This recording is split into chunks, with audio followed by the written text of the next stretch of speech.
আপনার হাত থেকে রেহাই পায় না। তারা করলেও যান না করলেও যান, তার পেট থেকে গলা পর্যন্ত মুড়িমাইকে খান ভাই।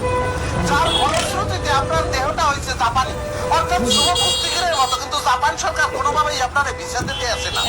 পরদিন বিপদে বাসে গাড়িতে উঠতে পারেন না, তিনজনের সিট একলা দখল করেন, অন্যান্য প্যাসেঞ্জার বিরক্ত হয় আপনাকে দেখলে, তারা ইনক্রিজিং করে। আপনার মর্মানুষিকতার অবস্থা জঘন্য, হীনমন্যতা শেষ পর্যায়ে আপনি পৌঁছে গেছেন। রেহাই পাবেন ভাই, আপনাকে কেউ রেহাই দিতে পারবেন না। এক রেহাই দিতে পারে আপনাদের কলেরা অথবা আমাদের এই হজমি। হজমিকে ভাই নিয়মাবলী বলিয়ে দিতেছি, রাত্রে শোবার আগে 2টা ট্যাবলেট খাইয়ে আপনি 1 গ্লাস পানি খেয়ে ঘুমিয়ে পড়বেন। আপনি টের পাবেন না দাদা, আপনি টের পাবেন না। আপনার চর্বি কাটতে থাকবে, গলতে থাকবে নীরবে নিবৃতে। দাদা দেবো, আমার মনে হয় আপনার প্রয়োজন আছে। দেবো দাদা, দাদা দেবো।